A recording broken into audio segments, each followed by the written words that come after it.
बच्चों, आज हम लोग प्रथम कोटि में कुछ विशिष्ट प्रकार की अभिक्रियाओं की बलगतिकी के बारे में बात कर रहे होंगे, राइट। तो आज का हमारा जो हेडिंग है वो है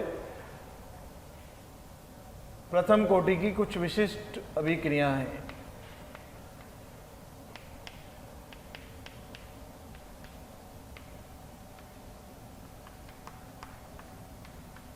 और इनकी बलगतिकी, कुछ विशिष्ट अभिक्रियाएं या इनकी बलगतिकी की जब हम बात कर रहे हैं तो कौन सी अभिक्रियाएं? पहली है समांतर अभिक्रियाएं हैं, इंग्लिश में लिखेंगे पैरेलल रिएक्शंस। क्या लिख रहे होंगे? Parallel reactions. दूसरा, पैरेलल रिएक्शन का क्या मतलब है पहले हम ये समझ लें। एक अभिकर्मक है, एक अभिकर्मक एक ही साथ बी भी बनाता है और सी भी बनाता है। आप इसे ऐसे भी लिख सकते हैं, ए से बी बन रहा है और ए से सी बन रहा है या डी बन रहा है। यानी एक साथ एक ही अभिकर्मक एक या एक से अधिक उत्पाद जब बना रहा हो, दो या दो से अधिक उत्पाद, तो ये किस श्रेणी में आ जाएगा? समांतर अभिक्रियाओं की श्रेणी में आ जाएगा। दूसरा हमारा है उत्क्रमणीय अभिक्रियाएं। उत्क्रमणीय अभिक्रियाएं जैसा नाम से स्पष्ट है, रिवर्सिबल रिएक्शंस होंगी। रिवर्सिबल रिएक्शंस में, रिवर्सिबल रिएक्शंस की अगर हम लोग बात करें तो यहां पर क्या होगा? तो ए से बी बन रहा है और बी वापस से क्या बना रहा है? सी बना रहा है। दोनों ही क्या है? प्रथम कोटि की हैं। तीसरा है क्रमागत, अथवा क्या नाम दे सकते हैं मैंने? श्रेणीबद्ध अभिक्रियाएं। इंग्लिश में लिख सकते हैं सीरीज रिएक्शंस या सीक्वेंशियल रिएक्शंस। इसमें क्या होगा? ए से पहले बी बनेगा और बी से फिर सी बनेगा और इस तरह से कहानी चलती रहेगी हमारे पास अलग अलग कहानियों की। तो ये तीन विशिष्ट प्रकार की प्रथम कोटि की अभिक्रिया हमें पढ़नी है। प्रथम कोटि से क्या मतलब है? यानी ए से बी बनना भी फर्स्ट ऑर्डर होगा और ए से सी बनना भी फर्स्ट ऑर्डर। ए से बी भी फर्स्ट ऑर्डर है और बी से ए भी क्या है? फर्स्ट ऑर्डर है। ये भी फर्स्ट ऑर्डर है। ये सारे जितने भी पद हैं ये सब क्या है? फर्स्ट ऑर्डर है। इस तरह की हमें इनकी बलगतिकी डिस्कस करनी है। तो सबसे पहले हम समांतर अभिक्रियाओं की बलगतिकी डिस्कस कर रहे होंगे। आइए इसके बारे में डिटेल से बात करते हैं। ठीक है, तो आइए समांतर अभिक्रियाओं के बारे में डिटेल से बात करते हैं। समांतर अभिक्रियाएं इस तरह से, एक या एक से कहीं ज़्यादा अभिक्रियाएं हो सकती हैं हमारे पास, समांतर अभिक्रियाएं। ठीक, तो हम थ्योरी डेवलप करने के लिए केवल दो ही अभिक्रियाएं लेंगे, फिर इसको जनरलाइज कर लेंगे कई सारी अभिक्रियाओं के लिए, राइट। तो मैं जो एग्जांपल ले रहा हूं वो कुछ इस प्रकार है कि ए से बन रहा है बी और बी से बन रहा है सी। इस तरह की बात हम लोग कर रहे होंगे। ये भी फर्स्ट ऑर्डर है और ये वाली अभिक्रिया भी फर्स्ट ऑर्डर है। दर नियतांक इनके जरूर, इसका K1 है और इसका K2 है। इस तरह की बात हम लोग कर रहे होंगे। आप यहाँ पर मान सकते हैं इनके गुणांक कि इसका गुणांक अल्फा है, इसका गुणांक बीटा है और इसका गुणांक गामा है। लेकिन डेरिवेशन आसान लगे आपको, इसलिए मैं अभी के लिए इन अल्फा बीटा गामा को हटा दे रहा हूँ और सिंपल डेरिवेशन कर रहा हूँ। जब डेरिवेशन के रिजल्ट्स हमें मिल जाएंगे तो फिर हम अल्फा बीटा गामा इसमें इंट्रोड्यूस कर लेंगे, राइट। अब हमें पता है कि ये फर्स्ट ऑर्डर है। t बराबर 0 पर A की जो सांद्रता है वो हमने A0 मान ली, B और C की सांद्रता हम 0 मान ले हैं। इस तरह की बात हमारे पास है, ठीक। और हम क्या करें, तो हमें पता है कि फर्स्ट ऑर्डर है, तो पहली अभिक्रिया के लिए मैं जब बात करूंगा तो ROR फर्स्ट आ गया हमारे पास, क्या हो गया? K1 इंटू A की सांद्रता, A के सापेक्ष फर्स्ट ऑर्डर है। ROR सेकेंड आ गया मेरे पास, K2 इंटू A की सांद्रता, क्योंकि दोनों अभिक्रियाएं प्रथम कोटि की हैं, ठीक है। ये हमारे पास कहानी आ गई। अब हम बात करें अलग अलग के सापेक्ष दर के नियम की, तो मैं सबसे पहले अवकलनीय दर के नियम लिख रहा हूँ। जब हम अवकलनीय दर के नियम बात करेंगे, अवकलनीय रेट लॉ की जब हम बात करेंगे तो अवकलनीय रेट लॉ क्या होगा इसकी हम बात करें। अवकलनीय रेट लॉ जब हम A के सापेक्ष लिखेंगे तो A के सापेक्ष मैंने लिखा dA/dt नेट। अब अगर आप पुरानी कहानी याद करें तो हमने पढ़ा था dA/dt नेट में, जहाँ बन रहा है वहाँ की दर माइनस जहाँ खत्म हो रहा है वहाँ की दर, या जहाँ उत्पाद है वहाँ की दर माइनस जहाँ अभिकर्मक है वहाँ की दर। इस तरह की बात हम लोग कर रहे होंगे। तो अगर आप ध्यान से देखें तो ए कहीं भी नहीं उत्पाद है, ए दोनों अभिक्रियाओं में केवल अभिकर्मक है। इसका मतलब ए के निर्माण की दर या जहाँ उत्पाद है वहाँ से ROR कोई नहीं आ रहा, तो 0 माइनस पहली अभिक्रिया में भी अभिकर्मक है और दूसरी अभिक्रिया में भी अभिकर्मक है। इस तरह की बात हम लोग कर रहे हैं। तो माइनस ROR1 और माइनस ROR2। तो ROR1 कितना हो गया K1A और ROR2 वो भी माइनस के साथ K2A। तो हमें क्या मिल रहा है dA by dt नेट बराबर क्या मिल रहा है हमें minus K1 plus K2 into A, यह हमें मिल रहा होगा, ठीक, minus K1 plus K2 into A। इस तरह की बात हम लोग कर रहे होंगे आपके पास। अगर आप ध्यान से देखें तो फर्स्ट ऑर्डर के जैसा ही दर का नियम हमें नजर आ रहा है। बी के लिए भी हम लोग बात कर सकते हैं। तो जरा बी के लिए बात करें तो dB बाई dt। अब dB बाई dt जहाँ उत्पाद है वहाँ के ROR माइनस जहाँ अभिकर्मक है वहाँ के ROR। तो उत्पाद कहाँ है, केवल पहली अभिक्रिया में, बी और कहीं है ही नहीं, ठीक। तो हम यहाँ पर क्या लिखेंगे, पहली अभिक्रिया की दर। तो पहली अभिक्रिया की दर क्या है K1 इंटू A, ये बी की बात हो गई। सी की हम लोग बात करें तो सी में क्या आ रहा है, तो dC बाई dt बराबर आ रहा है हमारे पास K2 इंटू A। सी भी ए की अभिक्रिया में और वहाँ भी क्या है उत्पाद है। इस तरह से हमारे पास आ गया, राइट। तो ए आ गया, बी आ गया, सी आ गया। अब जब तक हमें ए नहीं मिल जाता तब तक हम बी और सी के लिए डिटेल्ड कहानी नहीं पता लगा सकते। इसका मतलब ए ज्ञात करना बहुत आवश्यक है। तो हमने जब ए ज्ञात किया तो हमने लिखा माइनस dA बाई सांद्रता ऑफ ए बराबर K1 plus K2 into dt और इसका समाकलन कर दिया। जब हमने इसका समाकलन कर दिया तो 0 से t और t बराबर 0 पर A0 और समय t पर AT। प्रथम कोटि का सिंपल है, क्या आ रहा है, राइट। तो यहाँ पर जब हमने इसे लिख दिया तो मैं डायरेक्ट लिख दे रहा हूँ बच्चों, अब तो हमें प्रैक्टिस हो गई है। ln A0 बाई AT बराबर K1 plus K2 into T, ये हमारे पास आ गया। इसे सिंपल सॉल्व कर लेंगे तो हमें आंसर मिल जाएगा। तो यहाँ से हमें क्या मिल रहा है, AT बराबर A0 e की power minus K1 plus K2 into T, ये हमें मिल गया यहाँ पर। अब अगर आप चाहें तो इस K1 प्लस K2 को क्या मान सकते हैं, तो K1 प्लस K2 को माना जा सकता है K इफेक्टिव। तो हमें क्या मिल गया, AT बराबर A0 e की power minus K effective into T, ये हमारी कहानी हो गई, ठीक। ये हमारे पास इक्वेशन मिल गई। अब इसी ए को हम बी और सी में रख देंगे तो हमें बी और सी मिल जाएंगे। तो देखिए बी किस तरह से मिल रहा है, राइट। तो डी बी इंटीग्रेशन बराबर K1, ए का वैल्यू रख दिया A0 e की power minus K effective T into D T, और ये इंटीग्रेशन हो गया आपका 0 से t और 0 से bt। तो यहाँ से क्या मिला हमें, bt बराबर K1 A0 e की पावर माइनस एक्स का इंटीग्रेशन हो गया समाकलन, e की पावर माइनस एक्स कोफिशिएंट से हमने डिवाइड कर दिया, ठीक। माइनस अंदर ले लिया हम लोगों ने। जब हमने माइनस अंदर ले लिया तो हमारे पास क्या आया, हमारे पास आया कि अगर हम इसका माइनस अंदर ले गए तो लिमिट उल्टी कर देंगे।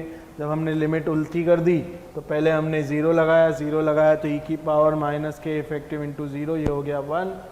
और अब नीचे वाली लिमिट रखी तो e की power minus K effective into T, ये bt हो गया हमारे पास।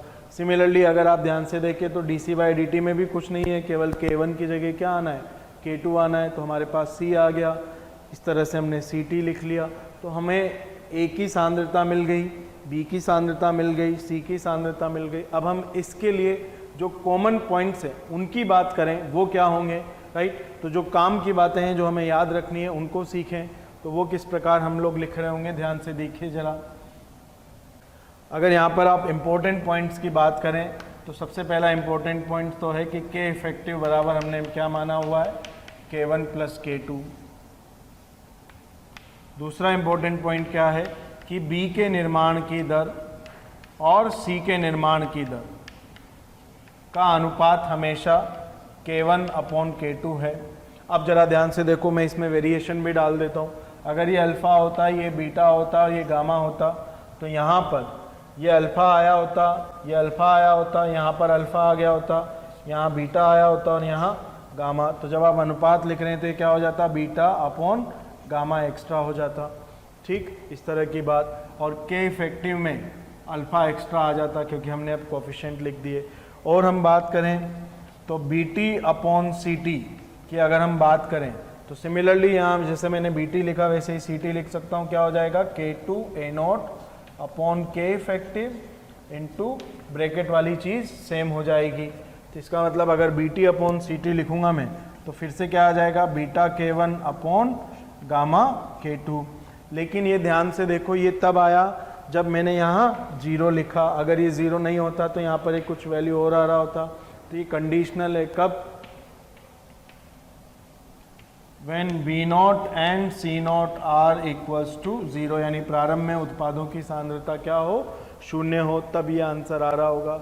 अब हम बात करते हैं अर्धायु काल की। किसकी बात कर रहे होंगे, अर्धायु काल की। तो जब हम अर्धायु काल की बात करेंगे तो ए से सॉल्व कर लेंगे अर्धायु काल, और जैसे ही हमने ए से अर्धायु काल सॉल्व किया तो हमें कुछ ये मिल रहा होगा। ध्यान से देखो, तो ए के अर्धायु काल की बात करेंगे, टी हाफ ऑफ ए, ये हमें सॉल्व करना है।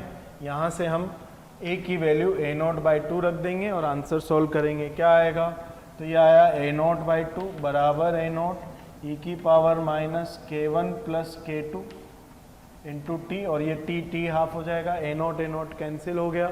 ठीक, और ये क्या आ गया हमारे पास, तो ये आ गया के वन प्लस के टू इंटू टी हाफ बराबर हो गया एल एन टू। ठीक, तो टी हाफ ऑफ ए हो गया हमारे पास एल एन टू बाय के वन प्लस के टू। अगर अल्फ़ा भी होता तो वो अल्फ़ा जो मैंने यहाँ लगाया वो अल्फ़ा हमें यहाँ नज़र आ रहा होता, वो फिर यहाँ होता, वो यहाँ होता, वो यहाँ होता, और जब वो यहाँ होता तो यहाँ भी होता और यहाँ होता, और इस तरह से ये होता। तो आप क्या लिख देते, एल एन टू बाई के इफेक्टिव, इस तरह के हम टी हाफ लिख चुके होते। राइट, तो ये हमारे पास टी हाफ आ गया इस तरह से। अब अगर हम अलग अलग अभिक्रियाओं के लिए टी हाफ निकालते तो वो अलग अलग क्या आते, मान लीजिए केवल एक ही अभिक्रिया होती, तो जब एक ही अभिक्रिया हो रही होती तो हमारा अर्धायु काल क्या होता, केवल इतना होता। तो टी हाफ ऑफ ए, इसके लिए बात करें T half of A in the first reaction, तो फर्स्ट रिएक्शन में टी हाफ ऑफ ए क्या हो जाता, L N two by alpha K one C. तो यहाँ टी हाफ ऑफ ए क्या हो जाता इन द सेकेंड रिएक्शन, ये हो जाता L N two by alpha K two. अब अगर मैं इनका संबंध इससे निकालूं तो ये सब मिला जुला कर मुझे क्या मिलता, T half of A net, जिसकी हम बात कर रहे होते। तो इनमें जो संबंध आ रहा है वो आ रहा है 1 T half of A net is 1 T half of A in the first reaction plus 1 T half of A in the second reaction, कुछ इस तरह का आ रहा होता। राइट, तो ये हमारे पास हो गया होता टी हाफ ऑफ ए की कहानी। तो ये कॉमन पॉइंट्स हैं जिनको आपको याद रखना रहेगा। अब इसी को जैसा हमने कहा था कि दो के लिए पढ़ेंगे और कई सारों के लिए जनरलाइज करेंगे, तो आइए अब जनरलाइज जब इसे कर लें तो क्या होगा। तो जब हम इसे जनरलाइज कर रहे होंगे तो ये जनरलाइज में क्या हो जाएगा बच्चों, मान लीजिए मैंने बहुत सारी अभिक्रियाएं लिख दी, अल्फ़ा ए से एक इधर लिखी मैंने, राइट, तो ये लिखी मैंने गामा वन सी वन, दूसरा प्रोडक्ट हो गया गामा टू सी टू, तीसरा प्रोडक्ट हो गया गामा थ्री सी थ्री, चौथा प्रोडक्ट हो गया गामा फोर सी फोर, इस तरह से चलते रहे और आखिरी प्रोडक्ट आया गामा एन सी एन। सब फर्स्ट ऑर्डर हैं, राइट, दर नियतांक, इसका K1, इसका K2, इसका K3, इसका K4, सो ऑन, और ये Kn।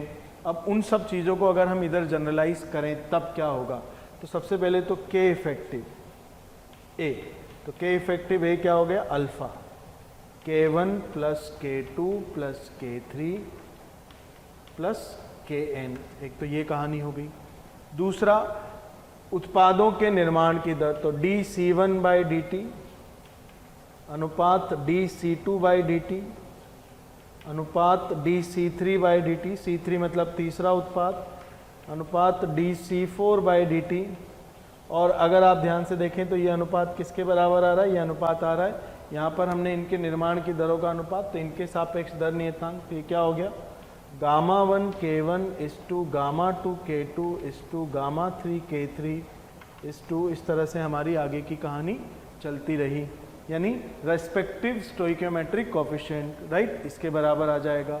अब हमारे पास इनके समय t के सांद्रताओं का अनुपात लिखें, तो हमने कहा कि अगर समय t पर सांद्रताओं का अनुपात ये होगा, जो इनके निर्माण की दरों का अनुपात है, ये केवल तब होगा जब इनकी प्रारंभिक सांद्रताएं क्या हों, शून्य हो। तो प्रारंभिक सांद्रताएं अगर मैं शून्य मान लूँ, यानी C1 प्रारंभ में शून्य था, C2 प्रारंभ में शून्य था, C3 प्रारंभ में शून्य था, ऐसा हम मान लें, तो हमारे पास C1, C2, C3, C4 ये सारा अनुपात भी क्या आ जाएगा, Γ1 K1, Γ2 K2, Γ3 K3, इस तरह का अनुपात आ जाएगा।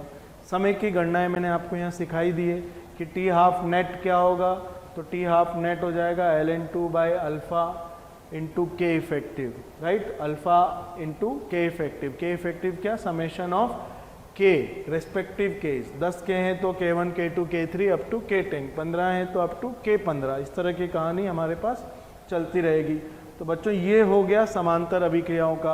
अब इसमें सवाल क्या आता है, तो सवाल या तो डायरेक्ट फॉर्मूला बेस आ जाएगा, या इसमें एक चीज़ और पूछते हैं जो थोड़ी सी काम की है, आइए उसके बारे में बात करते हैं। क्या, तो वो है हमारे पास कि हमसे उत्पादों में अलग अलग उत्पादों का प्रतिशत पूछा जाता है। जैसे अगर हमें पता है कि इनका अनुपात ये होगा, तो ये केवल तब कैलकुलेट किया जाता है जब सभी उत्पादों की प्रारंभिक सांद्रताएं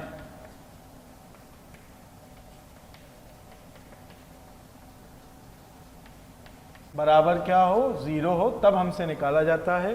तो हमसे मान लीजिए C1 का उत्पादों में प्रतिशत, तो ये क्या हो जाएगा, C1 की सांद्रता अपॉन C1 की प्लस C2 की प्लस C3 की, इस तरह से हो जाएगा। अब C1 की सांद्रता और इनका जब अनुपात लिख रहे होंगे हम, तो ध्यान से देखिए ये अनुपात क्या आ जाएगा, 1/1 प्लस इस तरह का अलग अलग अनुपात हमारे पास आ जाएगा। और फाइनली ये क्या बनेगा, तो ये बनेगा Γ1 K1 plus Γ2 K2 plus Γ3 K3, और इस तरह से ये आगे बढ़ता रहेगा। और प्रतिशत की बात कर रहे हैं इसलिए 100। अब मैं लिखूं C2 का प्रतिशत, तो C2 का प्रतिशत क्या आ जाएगा, ऐसा कुछ C2 upon sigma CI, I बराबर 1 to N, तो ये हो जाएगा Γ2 K2 अपॉन सिग्मा Γ1 KI, और I बराबर 1 to N, यानी सबका जोड़ दिया, और प्रतिशत है इसलिए 100। तो बच्चों ये हमारे पास आ गया। तो किसी भी CI का प्रतिशत, तो CI का प्रतिशत क्या हो जाएगा, तो किसी भी उत्पाद CI का उत्पादों में प्रतिशत क्या हो जाएगा, तो ये हो गया हमारे पास Γ1 KI upon summation Γj Kj और J बराबर 1 to N, ये हमने जोड़ दिया, ये प्रतिशत हो गया हमारे पास इनटू 100। तो रेशो भी मांगा जा सकता है और प्रतिशत भी मांगा जा सकता है। इस तरह से हमारे पास अलग अलग सवाल इस पर पूछे जा सकते हैं। एक दो इलस्ट्रेशन करेंगे तो ये और अच्छे से हमें क्लियर होगा। तो एक उदाहरण कर रहे हैं बच्चों, इस पर ध्यान से देखना। मेरी अभिक्रिया है 2A से एक पैरेलल अभिक्रिया तो इधर जा रही है 3B, और एक अभिक्रिया इधर आ रही है C।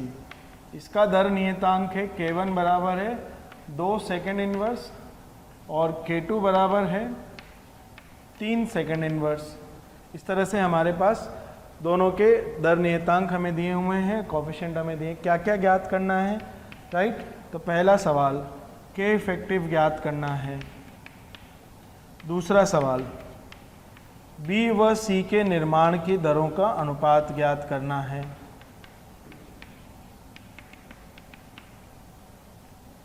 तीसरा सवाल, यदि B की प्रारंभिक सांद्रता बराबर C की प्रारंभिक सांद्रता बराबर 0 हो तो किसी भी समय पर बी की सांद्रता और उसी समय पर सी की सांद्रताओं का अनुपात क्या होगा, ये ज्ञात करना है। चौथा क्या सवाल है, चौथा सवाल है किसी समय t पर उत्पादों में बी का सांद्रता प्रतिशत, बी की सांद्रता का प्रतिशत, बी कितना % है ये ज्ञात करना है। ये 4 सवालों और साथ ही साथ अगर आप ज्ञात करना चाहें तो T12 नेट हमें ज्ञात करना है। ये 5 सवालों के जवाब आप दे सकते हैं। आसान सवाल है, मुश्किल कोई भी नहीं है। आइए एक एक करके सॉल्व करते हैं। तो आपको फॉर्मूले पता होने चाहिए सारे, तब जाकर हम इन्हें अच्छे से सॉल्व कर पाएंगे। सबसे पहले तो आप लिख लीजिए कि अल्फ़ा कितना है, अल्फ़ा 2 है, बीटा कितना है, बीटा 3 है और गामा कितना है, गामा 1 है। के इफेक्टिव आपने लिख लिया, तो के इफेक्टिव क्या हो गया, के इफेक्टिव होता है K1 प्लस K2। जब K1 प्लस K2 होता है के इफेक्टिव, तो आपने K1 और K2 जोड़ दिया, कितना हो गया 5 सेकेंड इनवर्स। थैंक यू बच्चों, आप सब लोग हमारे वीडियोस देख रहे हैं। आप अगर इन वीडियोस के थ्रू एनरोलमेंट चाहते हैं तो डिस्क्रिप्शन में दिए हुए लिंक पर क्लिक करके अपना एनरोलमेंट सुनिश्चित कर सकते हैं। बहुत सारे बच्चे ऐसे भी हैं जिन्हें वीडियोस के साथ साथ डाउट सॉल्विंग और मॉड्यूल वगैरह भी रिक्वायरमेंट होते हैं, तो वो आप अपने प्रीमियम कोर्स को ज्वाइन करके जो कि डिस्क्रिप्शन में दिया हुआ है उसको ज्वाइन करके वहाँ एनरोलमेंट करके पा सकते हैं। ये के इफेक्टिव हो गया। ए के लिए आपने दर नियम लिख लिया, मैं केवल फॉर्मूले की बात कर रहा हूँ। तो बी और सी के उत्पादों के निर्माण की दरों का अनुपात हमें पूछा है, तो हमें पता है क्या होगा, ये होगा के बी अपॉन के सी। के बी क्या होगा, तो ये होगा बीटा K1 अपॉन के सी क्या होगा, तो ये होगा गामा K2। बीटा कितना है, तो बीटा है 3, K1 कितना है 2, गामा कितना है 1 और K2 कितना है 3, तो ये अनुपात कितना हो गया 2:1।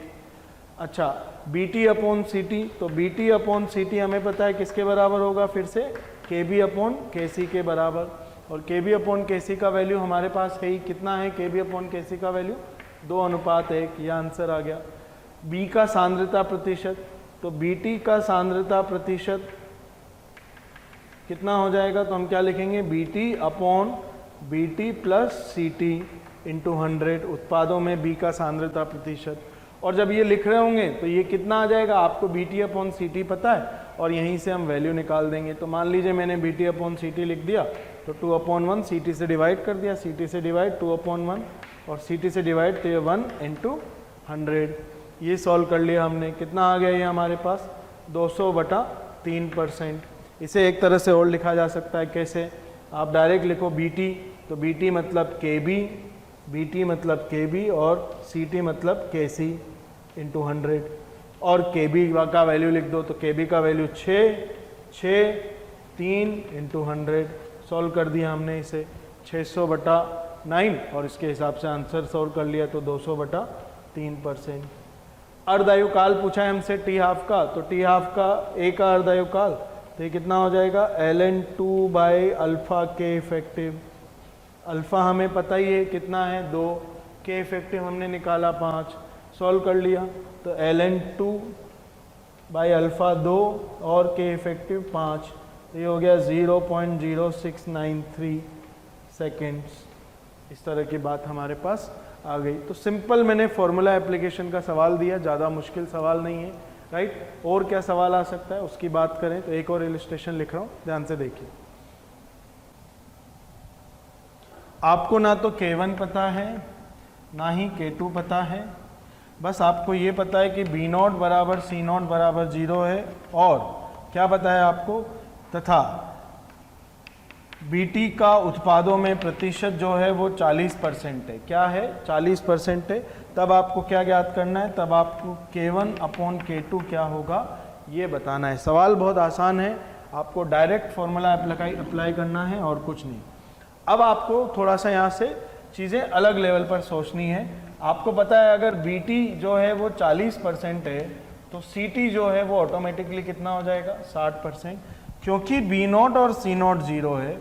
इसका मतलब BT अपॉन CT बराबर हो जाएगा KB अपॉन KC, और KB अपॉन KC का वैल्यू लिख सकते हैं आप, तो BT अपॉन CT बराबर KB अपॉन KC। वैल्यू आपके पास है 40/60 बराबर beta K1 upon gamma K2।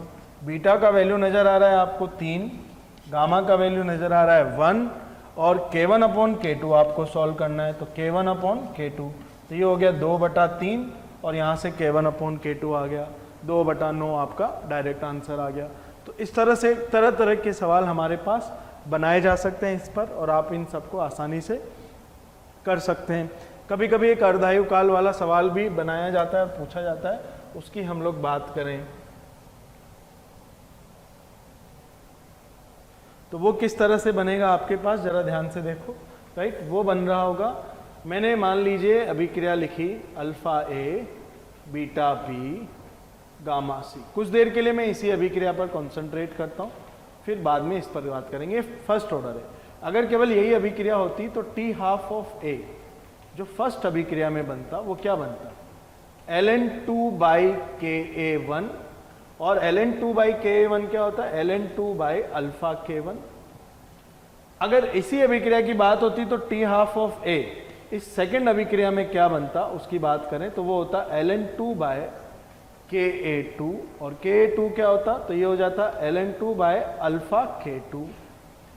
हमने नेट क्या पढ़ा अभी, तो हमने नेट पढ़ा T half of A, net क्या पढ़ा हमने, ln2/α k इफेक्टिव, और k इफेक्टिव क्या है, k1 plus k2।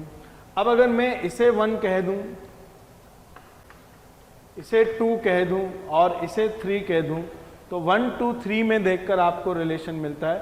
For example मैंने इसे t कह दिया, इस वाले को मैंने t2 कह दिया, और इस वाले को मैंने t1 अगर कह दिया, तो मुझे देखने को मिल रहा है 1/t is equals to 1/t1 plus 1/t2। तो कभी कभी के आपको इस जानकारी में भी छुपा कर दे दिए जाते हैं। राइट, किस तरह से दिए जाते हैं जरा ध्यान से देखिए, फिर हम उसे किस तरह से परसीव करेंगे ये भी देखिए। तो ये एक इंपॉर्टेंट फॉर्मूला आपको याद रखना चाहिए। तो जब हम इसकी बात कर रहे हैं किस तरह से जानकारी छुपाई जाती है, तो आइए इसका सवाल क्या बनेगा देखिए। मान लीजिए मेरे पास 2a से एक तो इधर b बन रहा है और एक इधर c बन रहा है, यहाँ अनुपात है, यहाँ 3 है कोफिशिएंट और यहाँ 5 है, और मैंने बोल दिया, और मैंने क्या बोल दिया कि T half of A first अभिक्रिया का upon T half of A second अभिक्रिया का, इनका अनुपात जो है 5:2 है। क्या है इन दोनों का अनुपात, 5:2 है। तब यहाँ दर नियतांक k1 है और यहाँ दर नियतांक k2 है, तब k1 अपॉन k2 कितना होगा, ये हमसे पूछा जा रहा है। इस तरह की बात हमसे पूछी जा रही है। पहला सवाल ये है। दूसरा क्या है, bt अपॉन ct क्या होगा यदि b0 और c0 को 0 मान लें तो आइए ये किस तरह से सवाल किया जाएगा इसकी बात हम लोग करें। तो सबसे पहले आपको ये पता होना चाहिए कि पहली अभिक्रिया में टी हाफ और दूसरी अभिक्रिया में टी हाफ क्या होगा। तो T half of A in the first reaction upon T half of A दूसरी अभिक्रिया में बराबर अनुपात हमें दिया है 5:2। अब हम इनकी वैल्यू लिखें तो ये हो जाएगा ln2/α-k1 यानी 1/k1 और ln2/α-k2 तो ये 1/k2 बराबर 5:2। तो हमें k2/k1 मिल गया कितना, 5:2। इसका मतलब k1/k2 कितना है, तो k1/k2 है हमारे पास 2:5। ये k1/k2 मिल गया। ठीक, जैसे हमें k1/k2 मिला हमने bt/ct निकाल दिया, तो bt/ct क्या होगा, beta k1 upon gamma k2। Beta कितना 3, गामा कितना 5 और k1/k2 कितना 2:5। इस तरह से हमारे पास आंसर आ गया। ठीक, तो ये अब सॉल्व कर लें तो कितना आ गया 6/25। प्रतिशत पूछा जाएगा तो भी सॉल्व कर पाएंगे, तो b का प्रतिशत पूछेगा तो bt/ct से हम प्रतिशत निकाल पाएंगे। इस तरह से हमारे पास आसान और मुश्किल दोनों तरह के सवाल इस पर डिज़ाइन कराए जा सकते हैं, जो कि क्या है, समांतर अभिक्रियाएं हैं। तरह तरह की इसमें बात की जा सकती है। ठीक, समांतर अभिक्रियाओं में ही हम सक्रियण ऊर्जा की गणना करना भी सीख सकते हैं। वो कैसे, जरा ध्यान से देखिए। तो अब जो हम सीख रहे हैं वो है समांतर अभिक्रियाओं में सक्रियण ऊर्जा की गणना। अभिक्रिया मैंने आसान लिख ली, क्या, अल्फा ए से एक तो बन रहा है बीटा बी और दूसरा बन रहा है गामा सी। इसका दर नियतांक K1 है, इसका दर नियतांक K2 है, सक्रियण ऊर्जा इसकी E1 है और इसकी सक्रियण ऊर्जा E2 है। आपको क्या गणना है? EA इफेक्टिव की गणना करनी है। किसकी गणना करनी है? EA इफेक्टिव की, राइट। ये हमें नहीं पता क्या होगी, यानी इस पूरी समांतर अभिक्रिया के क्रम का सक्रियण ऊर्जा क्या होगा ये हमें पता लगाना है, ठीक। अब कैसे करेंगे जरा ध्यान से देखिए। तो हम सबसे पहले एक एक अभिक्रिया की बात करते हैं। तो हम लिखेंगे K1 बराबर इसका चर घातांक की नियतांक A1 इंटू ई की power minus E1 upon RT, ये पहली अभिक्रिया के लिए। K2 ये क्या हो जाएगा? E2 पावर ई की power minus E2 upon RT, A2 into ये। अब हमने लिखा K इफेक्टिव, तो K इफेक्टिव हमने मान लिया कि कुछ ऐसा हो जाएगा, A इफेक्टिव ई की power minus EA effective upon RT, जबकि हम जानते हैं K इफेक्टिव बराबर क्या होता है? K1 प्लस K2, ये होता है।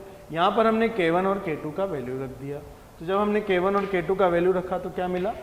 A1 ई की power minus E1 upon RT plus A2 ई की power minus E2 upon RT, right. अब यहाँ से तो हमें EA इफेक्टिव निकलता हुआ नजर नहीं आ रहा है, हमने इसका अवकलन कर दिया। जब हमने इसका अवकलन किया तो इधर क्या मिला हमें? ध्यान से देखो, राइट। तो A इफेक्टिव तो एज इट इज,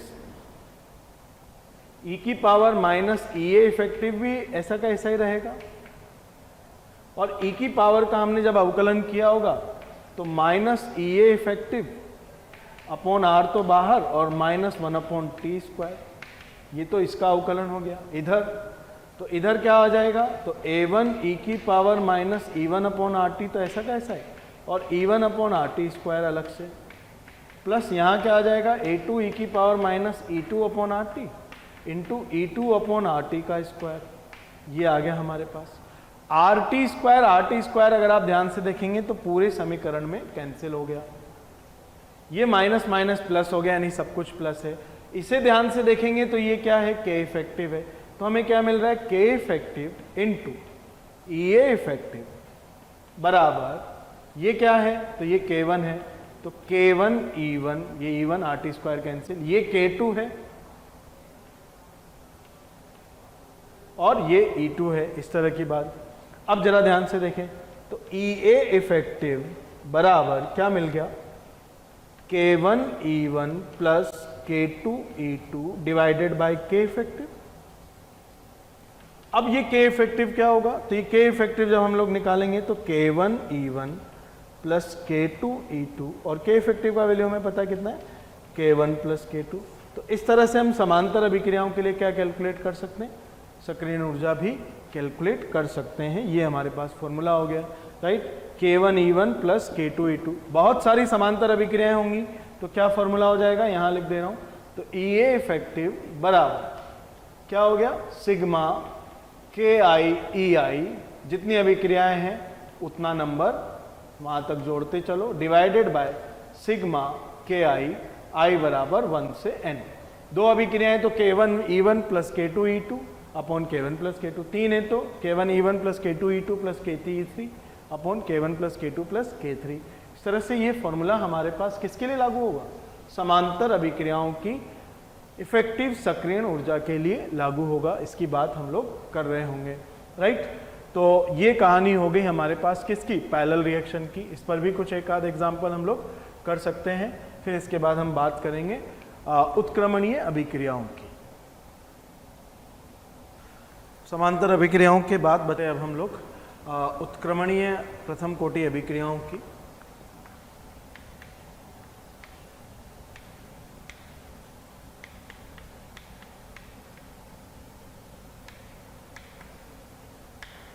ठीक, उत्क्रमणीय प्रथम कोटि अभिक्रियाओं, जहां पर अग्र एवं पश्च दोनों ही पद क्या होंगे? प्रथम कोटि। A से B बन रहा है, इसकी भी कोटि 1 फर्स्ट है, और B से जब A बनता है तो इसकी भी कोटि क्या है? फर्स्ट है। ठीक, t बराबर 0 पर हमने मान लिया कि केवल हमारे पास A है, A नोट B नहीं है। समय t आते आते A नोट में से कुछ x खत्म हो जाएगा, bx बन जाएगा, क्योंकि हमने रससमीकरण मितीय गुणांक 1 और 1 लिए हुए हैं, और इक्विलिब्रियम तक ए में से एक्स इक्विलिब्रियम के बराबर अमाउंट खत्म हो जाएगा और एक्स इक्विलिब्रियम इधर बन जाएगा। ये इस तरह की कहानी होगी। इक्विलिब्रियम को डिस्टिंग्विश करने के लिए हमने एक्स में सफिक्स लगा दिया एक्स इक्विलिब्रियम। अब हम बल गतिकी की बात करें तो बल गतिकी में अग्र अभिक्रिया की दर जो होगी, अग्र अभिक्रिया की दर बराबर हो जाएगी आपके पास kf इंटू ए, और पश्च अभिक्रिया की दर आपके पास हो जाएगी kb इंटू ए। इस तरह से आपके पास अग्र और पश्च kb इंटू बी, अग्र और पश्च दोनों अभिक्रियाओं की आपके पास क्या आ गई, दर आ गई। अब हमें किसी ए या बी के सापेक्ष दर का नियम लिखना होगा, तो अवकलनीय दर के नियम लिख रहे हैं हम लोग। अवकलनीय रेट लो, डिफरेंशियल रेट लो हम लोग लिख रहे हैं, जिसकी बात हम लोग करेंगे। तो जब हम डिफरेंशियल रेट लो लिख रहे हैं, ठीक, तो ए के सापेक्ष सबसे पहले मैंने लिखा। किसके सापेक्ष लिखा? ए के सापेक्ष। ठीक, जब मैंने ए के सापेक्ष लिखा तो क्या आ रहा है जरा ध्यान से देखते हैं। तो मैं लिखूंगा डीए बाई डी टी, और पुरानी जानकारी से आपको पता है कि जहाँ उत्पाद है वहाँ का आर ओ आर, और जहाँ अभिकर्मक है वहाँ का आर ओ आर। तो उत्पाद कहाँ है? पश्च में, और अभिकर्मक कहाँ है? अग्र में। तो पश्च अभिक्रिया की दर माइनस अग्र अभिक्रिया की दर, ठीक, ये हमारे पास हो जाएगा। पश्च अभिक्रिया की दर और अग्र अभिक्रिया की दर जब हम यहाँ से लिखेंगे तो ये हो गया हमारे पास Kb इंटू बी की सांद्रता माइनस Kf इंटू ए की सांद्रता। ठीक, ये हमारे पास कहानी हो गई। सिमिलरली हम बी के सापेक्ष भी अवकलनीय दर का नियम लिख सकते हैं। तो जब हम बी के सापेक्ष अवकलनीय दर का नियम लिखेंगे तो dB बाई डी टी बराबर अग्र अभिक्रिया की दर माइनस पश्च अभिक्रिया की दर। तो R O R F minus R O R B. तो आर ओ आर एफ क्या हो गया? तो ये हो गया Kf इंटू ए, ये इसके निर्माण की दर, माइनस Kb इंटू बी, ये इसके उत्पादन की दर। ये हमारे पास दोनों की, अब हम यहाँ पर दोनों की वैल्यूज़ लिख सकते हैं। तो हमारे पास वैल्यूज़ क्या आ रही है? किसी भी समय t की जब वैल्यू लिखेंगे तो b की सांद्रता हमने लिखी है x, और a की सांद्रता हमने लिखी है a नोट माइनस x। कुछ इस तरह से हमारे पास आ गए। तो यहाँ पर हमें क्या मिल रहा है? Kb plus Kf into x minus Kf a note, ये तो डी बाई डी टी के लिए मिल रहा है। सिमिलरली जब हम यहाँ देखेंगे तो यहाँ मिल रहा है Kf a note minus Kf plus Kb into x. इस तरह की बात हो गई हमारे पास। ठीक, अब अगर हम यहाँ पर साम्य की बात कर लें तो साम्य नियतांक क्या होता है बच्चों? तो साम्य नियतांक होता है हमारे पास अग्र अभिक्रिया दर अपॉन पश्च अभिक्रिया दर और बराबर साम्य से b अपॉन ए, साम्य की सांद्रताएं, b इक्विलिब्रियम अपॉन ए इक्विलिब्रियम। तो जब हम b इक्विलिब्रियम अपॉन ए इक्विलिब्रियम की बात करेंगे, राइट, तो Kf अपॉन Kb बराबर b इक्विलिब्रियम है आपका x इक्विलिब्रियम अपॉन ए इक्विलिब्रियम है आपका a note minus x equilibrium. यहाँ से आप एक संबंध सॉल्व कर सकते हैं, राइट, कैसे? तो जरा हमने इसे और सिंप्लीफाई किया। क्या आ रहा है हमारे पास? Kf a not is equals to Kf plus Kb into X equilibrium. अब मैं ये जो वैल्यू है आखिरी स्टेप में जो मुझे मिली, उसे मैं अगर इनमें रख दूँ अवकलनीय दरों के नियम में, तो देखो मुझे क्या मिल रहा है। Kf a नोट का वैल्यू जब मैं रख दूंगा तो मुझे क्या मिल रहा है? Kf प्लस Kb, ये बाहर आ गया और अंदर मिल रहा है x equilibrium minus x. Similarly यहाँ पर भी यही मिल रहा होगा, बस माइनस का फर्क होगा। तो अगर आप ध्यान से देखें तो D A by D T को हम क्या लिख रहेंगे? तो D A by D T को लिखेंगे हम minus D x by D T. कैसे? ए की वैल्यू रखेंगे हम कितना? ए नोट माइनस एक्स, और अवकलन करेंगे तो ए नोट का 0 और माइनस एक्स के लिए माइनस डी एक्स, और यहाँ पर हमें मिल रहा होगा D x by D T. तो अगर आप ध्यान से देखें तो मुझे dx बाई डी टी दोनों जगह एक ही मिल रहा है। यहाँ भी dx बाई डी टी बराबर यही मिल रहा है, क्योंकि यहाँ माइनस है तो माइनस का फर्क आपको RHS में दिख रहा है। अब हम बात कर लें समाकलित दर नियम की। तो समाकलित दर नियम के लिए हमें इंटीग्रेशन करना होगा dx upon x equilibrium minus x बराबर Kf plus Kb into D T, और ये हमने इंटीग्रेशन कर दिया। t बराबर 0 पर x का वैल्यू 0 था, और इक्विलिब्रियम तक हमने इंटीग्रेट किया। तो इक्विलिब्रियम पर इसका वैल्यू कितना था? x equilibrium. अब इंटीग्रेट कर दिया, ln बना, तो minus ln of x equilibrium minus x और लिमिट लगा दी 0 से x इक्विलिब्रियम, और अगर t इक्विलिब्रियम तक नहीं ले जाना चाहते किसी t तक तो 0 से t तो x हो जाएगा। और इधर हो गया हमारे पास kf plus kb into T, ये हमारी कहानी हो गई। लिमिट लगाई, माइनस है तो लिमिट उल्टी हो जाएगी, पहले 0 वाली लिमिट तो ln x इक्विलिब्रियम माइनस, फिर अपर लिमिट तो ln of x equilibrium minus x बराबर kf plus kb into T, ये हमें मिल रहा है। यहाँ से हम लोग सॉल्व कर लेंगे तो ये हमें मिल रहा है ln of x equilibrium upon x equilibrium minus x is equals to kf plus kb into T, ये मिला। चाहे तो यहाँ से x सॉल्व कर सकते हैं, तो यहाँ से हमें जब x सॉल्व कर रहे होंगे तो x बराबर क्या आ जाएगा, x इक्विलिब्रियम 1 माइनस e की power minus kf plus kb into T, इस तरह से हमारे पास ये x आ गया। और अगर आप ध्यान से देखें तो ये पूरी तरह फर्स्ट ऑर्डर का ही मिलता जुलता रूप आ रहा है, a naught upon a note minus x, या a बराबर a note into 1 minus e की power minus k into T. तो इस हिसाब से यहाँ k इफेक्टिव कितना हो गया, kf प्लस kb, राइट। इस तरह से हमें ये याद रखना चाहिए और हम याद रख सकते हैं। ये बिल्कुल आसान है, नया कुछ भी नहीं है, जैसा हमने पहले पढ़ा हुआ है वही हमने रिपीट किया है। समांतर अभिक्रियाओं के कंपैरिजन में इस तरह की अभिक्रियाओं से सवाल आने की संभावनाएं थोड़ी कम होती है, परंतु अगर आ भी जाता है तो हमारे पास बिल्कुल आसान काम है। ठीक, इस तरह की बात हम लोग कर सकते हैं। अब जैसे ये x इक्विलिब्रियम हो जाएगा, ये हो जाएगा, तो हम कहें इक्विलिब्रियम पर हम बात कर लेंगे, तो इक्विलिब्रियम पर हम बात करेंगे तो ये 1 बच गया, 1 कैंसिल, तो e की power minus K, this power should be equal to 0, this much ये 0 है तो इसकी कहानी ये आ जाएगी। और यहाँ पर हम इनफाइनाइट समय और इनफाइनाइट की कंडीशन भी निकाल लेंगे। कंडीशन क्या, इक्विलिब्रियम की कंडीशन क्या कि dx बाई dt 0 होना चाहिए, उससे हमारे पास पूरी कंडीशन आ जाएगी kf अपॉन kb को लेकर इक्विलिब्रियम की। तो वो कंडीशन यही डेवलप होकर आने वाली है और उसमें हमें कोई नया कुछ नहीं पढ़ना है। तो बहुत सरल है, बिल्कुल आसान है, आप किसी भी तरह से इसे अलग नहीं समझ सकते। केवल 2 अभिक्रियाएं हैं जिसकी बात हम लोग कर रहे होंगे। ठीक है प्यारे बच्चों, अगर आपको हमारे वीडियोस पसंद आ रहे हैं तो आप इन्हें लाइक करें और शेयर करें। शेयर करने से ये वीडियोस ज़रूरतमंद बच्चों तक पहुंच पाएंगे। और अंत में मैं ये कहना चाहता हूं कि आप अगर इसी तरह से लाइक और शेयर करते रहे, राइट, तो हमारी मोशन की पूरी टीम मोटिवेटेड रहेगी ताकि हम और बेहतर से बेहतर वीडियोज़ और कंटेंट आप लोगों तक पहुँचा सकें। सीरीज़ रिएक्शंस, अगला क्रमागत अभिक्रियाएँ की हम लोग बात कर रहे होंगे। तो ये हो गया हमारे पास A से B और B से C, इस तरह से 2 अभिक्रियाएं हैं, दोनों प्रथम कोटि की हैं, फर्स्ट ऑर्डर। इसका दर नियतांक K1 है, इसका दर नियतांक K2 है, इस तरह की बात है। t बराबर 0 पर ना तो हमारे पास B है और ना ही C है, केवल A है, A नोट। समय t आते आते A जो है वो AT हो गया, B BT हो गया और C CT हो गया। अगर आप लिखें तो AT बराबर लिख सकते हैं A note minus x, BT बराबर लिख सकते हैं x माइनस वाई और CT बराबर लिख सकते हैं y। परंतु हम x y में नहीं जाकर AT BT CT में ही काम कर रहे होंगे, इसी तरह से हम आगे बढ़ेंगे। अब बात करें तो पहली अभिक्रिया की दर, तो ROR first is equals to K1 into A और ROR सेकेंड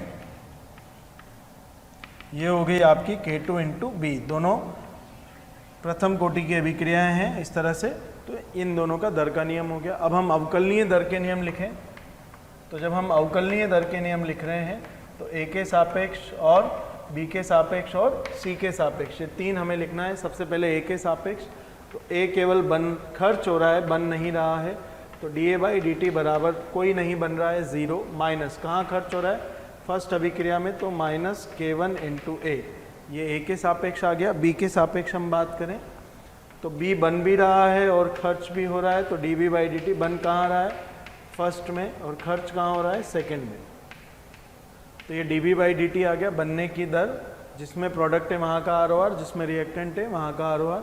नेक्स्ट C केवल बन रहा है, तो dC बाई dt बराबर K2B सेकंड में बन रहा है और खर्च कहीं नहीं हो रहा है, इसलिए माइनस 0।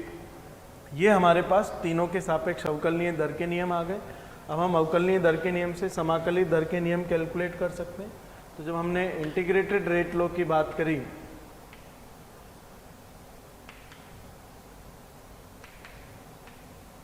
इंटीग्रेटेड रेट लॉ की जब हमने बात की तो इंटीग्रेट कर दिया तो हमारे पास आ रहा है डी ए बाई सांद्रता ऑफ ए बराबर माइनस K1 dt। इंटीग्रेट कर दिया 0 से t, ये हो गया ए नोट टू ए टी। ठीक, इस तरह की बात हम लोग कर रहे होंगे। तो ये हमारे पास आ गया ln A T upon A not is equals to minus K1t, या आप इसे लिख सकते हैं ln A not upon A T is equals to K1t, या लिख सकते हैं ए टी बराबर ए नोट ई की पावर माइनस K1t। ये हमारे पास ए की सांद्रता आ गई समय के साथ। अब हम बात करें बी की, तो बी के लिए हमें ए लिखना ज़रूरी है। तो D B by D T जब हम लोग लिख रहे होंगे तो D B by D T is equals to K1 A, और ए मैंने लिख दिया K1 ए नोट ई की पावर माइनस K1t और माइनस K2b। ठीक, इस तरह की हमारे पास ये एक कहानी आ गई। अब ये हम सॉल्व नहीं कर सकते क्योंकि इधर तो b आना चाहिए, इधर t बचना चाहिए। यहाँ से अकेला b में नहीं ला सकता और यहाँ अकेला t में नहीं छोड़ सकता। तो मैंने क्या किया, मैंने एक यहाँ पर कुछ व्यवस्था करी। कैसी व्यवस्था की जरा देखिए इसे ध्यान से।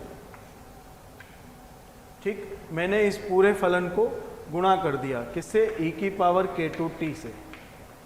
पूरी समीकरण को किससे गुणा कर दिया, e की पावर K2t से गुणा करने पर।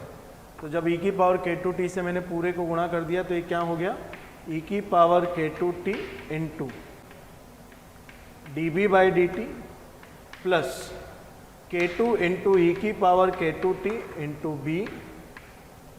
ठीक, और बराबर K1 ए नोट ई की पावर K2t से मल्टीप्लाई तो K2 minus K1 into T, ये हमें मिल गया।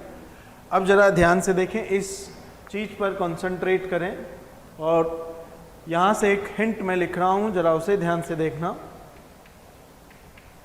क्या है ये हिंट, अगर मेरे पास e की पावर K2t इंटू बी ये एक फलन है और इस पूरे फलन को मुझे समय के सापेक्ष अवकलन करना है तो क्या मिल रहा होगा, जरा ध्यान से देखना। पहले एक को करूँगा, दूसरे को कांस्टेंट रखूँगा।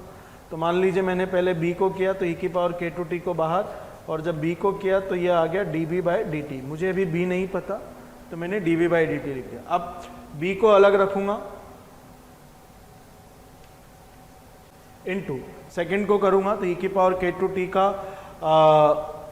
अवकलन e की पावर K2t, फिर पावर का किया तो एक K2 आ गया। इस तरह से हमारे पास, अब जरा ध्यान से देखिए, ये और ये वैल्यू सेम आ रहा है, यानी इसकी जगह मैं ये रिप्लेसमेंट कर सकता हूँ।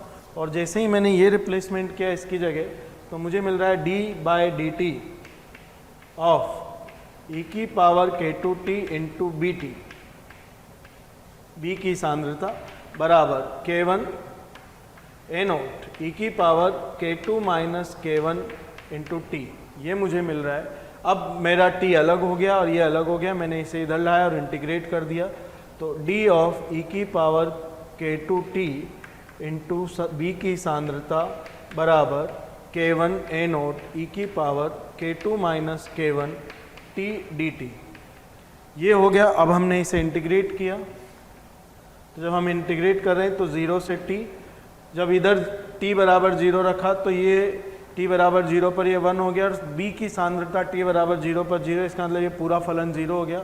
और समय t पर b की सांद्रता ये है तो इसका मतलब ये जो फलन है यही वैल्यू हो जाएगा। मान लीजिए इस वैल्यू को कुछ देर के लिए x लिख देते हैं तो यहाँ पर ये लिमिट क्या हो गई, x हो जाएगी, यानी ये वैल्यू आ जाएगी।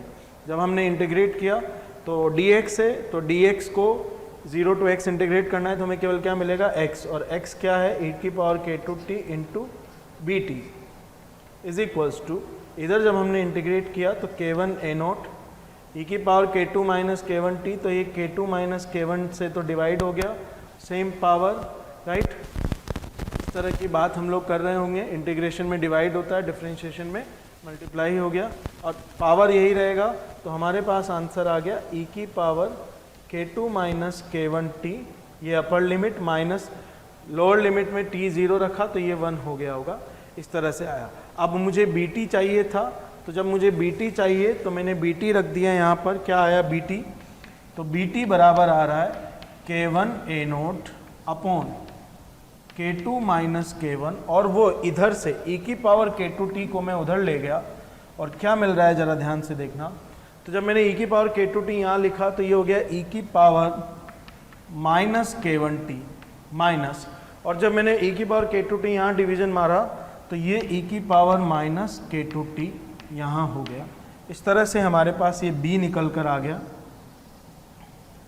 समय t पर b की सांद्रता। अब जरा ध्यान से देखिए, इसमें एक चीज़ हमें और सीखनी रहती है, वो क्या कि a खत्म हो रहा है, c बन रहा है, लेकिन b खत्म भी हो रहा है और बन भी रहा है। तो एक समय ऐसा आएगा कि अगर b बहुत तेज़ी से बन रहा है तो b इकट्ठा हो जाएगा, b का ढेर लग जाएगा, लेकिन अगर b बहुत तेज़ी से खर्च हो रहा है तो जितना b इधर से बनेगा सारा का सारा खर्च हो चुका होगा। अब ये कंडीशन कैसे लगाएंगे हम इसमें, तो कंडीशन डालेंगे यदि K1 बहुत बड़ा है K2 से, K1 बहुत बड़ा है यानी पहली अभिक्रिया की स्पीड बहुत ज़्यादा है दूसरी से, पहली अभिक्रिया की स्पीड बहुत ज़्यादा है, इसका मतलब हो गया कि B के बनने की दर बहुत ज़्यादा है बनिस्पत उसके खर्च होने की, इसका मतलब B का ढेर लग जाएगा। अगर K1 बहुत छोटा है K2 से, इसका मतलब दूसरी अभिक्रिया की दर स्पीड पहली से बहुत ज़्यादा है, इसका मतलब जैसे ही पहली से कोई B बनता है वो इमीडिएटली C में कन्वर्ट हो जाता है। तो यहाँ दो अलग अलग केस बनेंगे, जब K1 बहुत बड़ा हो K2 से और जब K2 बहुत बड़ा हो K1 से। तो ये दोनों अलग अलग केस में हम B की अलग अलग सांद्रताओं की बात करेंगे।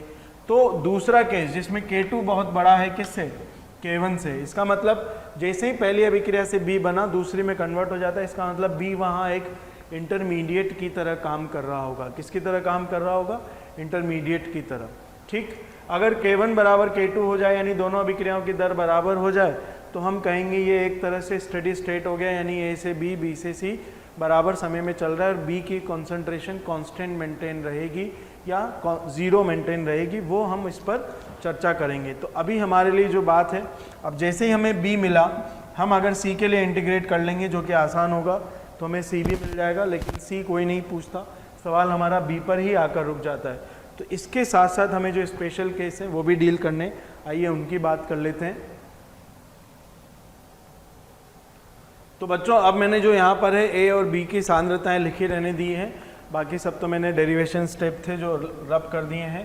तो ज़रा ध्यान से देखना, मैं यहाँ लिख देता हूँ AT बराबर तो है मेरा A0 e की power minus K1t simple first order type, और BT बराबर है K1 A0 K2 minus K1 e की power minus K1t minus e की पावर माइनस K2t, ये हमारे पास BT आ रहा है।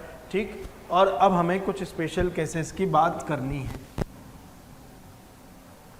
क्या क्या स्पेशल केसेस की बात करनी है, तो सबसे पहले तो हमें इस सेक्शन में कैलकुलेट करना रहता है वह समय जब B की सांद्रता मैक्सिमम हो जाए, यानी हमें क्या कैलकुलेट करना होता है, सबसे पहला T max is the time, right, जब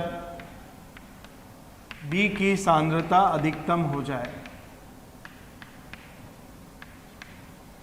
अब B की सांद्रता अधिकतम हो, इसके लिए क्या हम कंडीशन लगाएंगे, तो इसके लिए हमने कंडीशन लगाई कि dB/dt बराबर क्या हो जाए, 0, dB/dt बराबर क्या हो जाए, 0।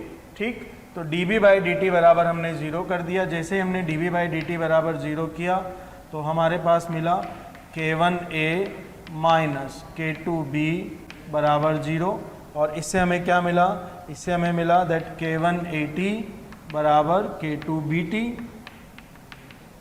ये हमें मिला है। और अब हम यहाँ पर सॉल्व करेंगे K1A, और इसकी वैल्यूज जब हम लोग रख रहे होंगे तो क्या मिल रहा है, K1 और A की वैल्यू रखा तो ये मिला A0 e की पावर माइनस K1t और K2 इंटू BT का वैल्यू है K1 A0 upon K2 minus K1 e की power minus K1t minus e की power minus K2t। K1 A0 हमारा कैंसिल हो गया दोनों तरफ से, राइट। और अब हमने बाकी चीज़ें मैनेज की, तो ये K2 माइनस K1 हम इधर ले गए, तो K2 माइनस K1 e की power minus K1t is equals to K2 e की power minus K1t minus K2 e की पावर माइनस K2t, ये हमें मिल रहा है। पहले तो मैंने ये K2 वाला टर्म कैंसिल कर दिया, K2 इंटू ई की पावर माइनस K2t, ये KT और दोनों तरफ से माइनस, तो मुझे मिल रहा है K1 e की पावर माइनस K1t बराबर K2 e की पावर माइनस K2t, ये हमें मिल रहा है। अब हमने e की पावर एक तरफ किया और बाकी सब एक तरफ किया, तो जैसे हमने e की पावर मान लीजिए मैं इधर ले आया और इनको इधर ले गया, तो इधर मिल रहा है मुझे e की power k2 minus k1t is equals to k2 upon k1, ये हमें मिल रहा है। अब हमने t निकालना है तो ln log ले लिया, और जैसे ही log लिया तो ये t हो गया t max और ये हो गया ln ऑफ, क्योंकि मैंने log लिया होगा टू द बेस e, तो ये तो चला गया ln में और ये फ्री हो गया ln से पावर से, तो ये हमारा t max हो गया। यानी इस समय पर b की सांद्रता मैक्सिमम हो जाएगी। बात समझ में आ रही है, राइट? तो b की सांद्रता कब मैक्सिमम होगी? जब किस समय पर ln of k2 upon k1 upon k2 minus k1, यानी ln k2 minus ln k1 upon k2 minus k1। अब ध्यान से देखो, अगर k2 बहुत बड़ा है, k2 बहुत बड़ा है तो मैं ये k1 वाली चीज़ें उड़ा सकता हूँ। जैसे ही मैंने k1 वाली चीज़ें उड़ा दी तो ये जो t max है ये बिल्कुल आसान हो गया, राइट? कब? जब पहली अभिक्रिया लगभग पूर्ण होगी उसके हिसाब से आ जाएंगी। तो सबसे पहले हमें समय पता होना चाहिए, समय के बाद फिर हम बताएंगे कि इस समय पर b की सांद्रता वास्तव में कितनी होगी। यानी इस t max को इस b की सांद्रता में जब हम रख देंगे तो हमें bt मिल जाएगा। या ये t max आसान तरीका है, हम क्या करें, इसमें रख दें a में, क्योंकि a का इक्वेशन आसान है और हमें डायरेक्ट b मिल जाएगा। तो आइए बात करते हैं एक बार t max पर b क्या होगा उसकी बात करें। तो जब हमने t max पर b रखा, ठीक, तो dB बाई dt, जब b max होगा तो dB बाई dt बराबर 0 हो जाएगा और इसी समय b की सांद्रता मैक्सिमम होगी।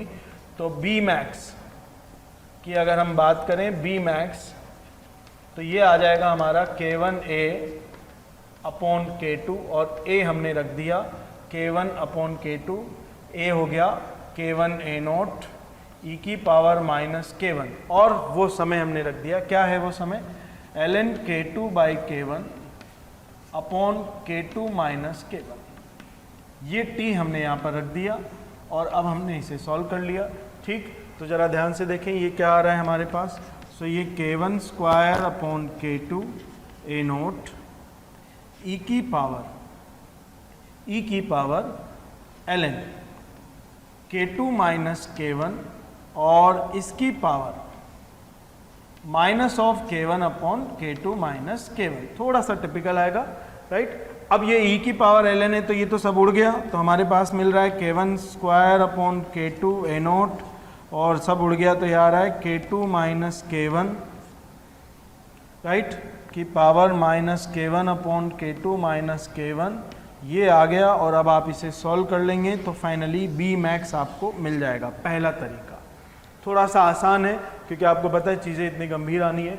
दूसरा तरीका क्या है कि आप इसको यहाँ पर रख दें, इस t को उठाकर इन दोनों t में रख दें और फिर जो वैल्यू आएगा, तो आप सब समझ रहे हैं कि ये ऑलरेडी वैसे भी ये मुश्किल आने वाली है इसमें, तो ये कहीं ना कहीं किसी तरह से कैंसिल आउट होगा कर ये मैनेज होगा। इसको हमें t मैक्स हमें लर्न करना है, b मैक्स हमें लर्न नहीं करना है। याद नहीं भी हो तो काम चलेगा, आपको केवल वह समय याद होना चाहिए जब b की सांद्रता मैक्सिमम होगी। आइए बच्चों अब बात करते हैं स्पेशल केसेस की। तो अब हम स्पेशल केसेस की बात कर रहे हैं। तो पहला स्पेशल केस, फर्स्ट, जब हमने कहा कि k1 जो है वो k2 से काफ़ी बड़ा है, k1 जो है वो k2 से काफ़ी बड़ा है, इसका मतलब हम क्या कह सकते हैं, k1 माइनस k2 को हम लगभग 1 लिख सकते हैं, सॉरी k1 माइनस k2 को हम लगभग k1 मान सकते हैं। अब जरा देखिए इस पर क्या होगा। तो यहाँ तो कोई अप्रोक्सीमेशन काम नहीं करेगा क्योंकि k2 और k1 दोनों नहीं है, लेकिन यहाँ काम कर रहा होगा। आइए देखें यहाँ कैसे। तो b की सांद्रता कितनी हो जाएगी, तो bt बराबर k1 a नोट अपॉन, मैं इसे माइनस मल्टीप्लाई करके लिख रहा हूँ, तो k1 माइनस k2 और जब माइनस ऊपर भी मल्टीप्लाई किया तो e की power minus k2t minus e की पावर माइनस k1t, ये आ जाएगा हमारे पास। k1 माइनस k2 को मैंने k1 लिखा और ऊपर से कैंसिल हो गया, तो bt बराबर a नोट, ये तो हमें यहाँ से मिल गया। अब इसे भी मैंने मैनेज किया तो ये नीचे आया प्लस का हो गया और फिर मैंने एलसीएम लिया तो इधर मिल रहा है मुझे e की power k1 minus k2t minus 1 upon e की पावर k1t। अब यहाँ भी हमने k2 को कैंसिल कर दिया तो e की पावर k1t हो गया ये, तो B T is nothing but A nought E की पावर k1t माइनस 1 अपॉन ई की पावर k1t, और जब हमने इसे सॉल्व किया तो ये कितना आ रहा है, ए नोट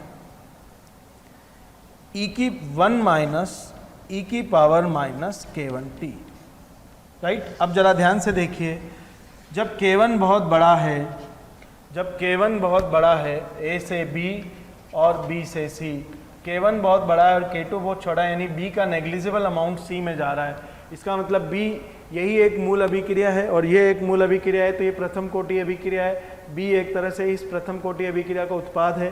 तो ये वही फॉर्मूला आ रहा है जो हमने शुरुआत में प्रथम कोटि अभिक्रिया के समाकलित दर नियम में उत्पाद की सांद्रता बताई थी, वही ये हमारे पास फॉर्मूला आ रहा है, राइट। और इसकी की वैल्यू आ रही है ए नोट माइनस ए टी की वैल्यू ये है हमारे पास इस तरह से, यानी जब k1 बहुत बड़ा है तो दूसरी अभिक्रिया लगभग नगण्य हो रही है, और नगण्य हो रही है इसका मतलब आप इसे भूल जाओ, मूल अभिक्रिया आपकी क्या है, ए से बी है, इसे आप भूल सकते हैं, इसका कहीं कोई हमें पिक्चर में नज़र नहीं आ रहा है। अब हम दूसरा केस लें। दूसरा केस क्या, कि जब k2 बहुत बड़ा हो, तो जब k2 बहुत बड़ा होगा तो हमारा केस सेकंड, k2 बहुत बड़ा है किससे, k1 से, इसका मतलब क्या है कि k2 माइनस k1 को लगभग k2 माना जा सकता है। अब जरा देखें bt, तो bt बराबर k1 a naught upon k2 minus k1 ई की power minus k1t minus E की पावर माइनस k2t, ये हमारे पास आ रहा है, ठीक। अब हमने यहाँ पर तो माइनस करके इन्हें ऊपर नीचे कर लिया था, यहाँ माइनस की ज़रूरत नहीं है। अब जरा ध्यान से देखें bt, तो ये आ गया k1 और k2 माइनस k1 को हमने लिख दिया लगभग k2 a नोट। अब मैंने सिमिलर फैशन में जैसे यहाँ e की पावर k1t को नीचे ले गया था, वैसे वहाँ e की पावर k2t को नीचे लिया, और जब मैंने e की पावर k2t को नीचे लिया तो ये बन गया e की power k2 minus k1t minus 1 upon e की पावर k2t, और जब हमने इसे सॉल्व किया तो ये हमारे पास क्या आ रहा है, तो ये k2 माइनस k1 तो हो गया केवल k2, तो ये आ रहा है k1 upon k2 a nought 1 minus E की पावर माइनस k2t। अब जरा ध्यान से देखिए, ये b इस हिसाब का आ रहा है कि इसी से हमें मिल रहा है, पहली अभिक्रिया का कोई लॉजिक यहाँ पर नहीं रहा। इस केस में जब k2 बहुत बड़ा है, यानी जैसे ही b बन रहा है वैसे ही क्या हो गया, हमारे पास सारा खत्म हो गया, तो b की सांद्रता किसी भी समय पर ये होगी। अब ये बहुत कम सांद्रता है क्योंकि k2 बहुत बड़ा है, k1 अपॉन k2, और e की पावर माइनस k2 बहुत बड़ा है तो ये पावर बहुत कम हो जाएगा, तो ये वैल्यू बहुत कम मिलने वाली है। एक केस आता है जब दोनों बराबर हो जाएं, दोनों लगभग बराबर हो जाएं, तो ये वैल्यूज़ हमारी कुछ इस तरह से आ जाएंगी, b लगभग 0 हो जाएगा, डायरेक्ट हमें दिख रहा होगा कि a से क्या बन रहा है, c बन रहा है। तो ये अलग अलग स्पेशल केस है। इन तीनों केसेस में, प्रथम कोटि के स्पेशल केसेस में मैंने 3 केस पढ़ा है, समांतर अभिक्रियाएं, उत्क्रमणीय अभिक्रियाएं और सीरीज रिएक्शन क्रमागत अभिक्रियाएं। इन तीनों में सबसे इम्पोर्टेंट समांतर हैं जो हमने सबसे पहले पढ़ा, वहाँ पर उत्पादों में b का प्रतिशत, c का प्रतिशत, अलग अलग अभिक्रियाओं के लिए बात, ये सारी चीज़ें आती रहती है, ठीक। उसी तरह उत्क्रमणीय और क्रमागत भी हम पढ़ते पढ़ाते हैं। जेई मेंस में तो इनके आने की संभावनाएं बिल्कुल नगण्य हैं, कभी भी नहीं आती हैं। एडवांस में भी आने की संभावनाएं आप मानकर चलिए 5 से 10% ही है, उससे ज़्यादा नहीं है।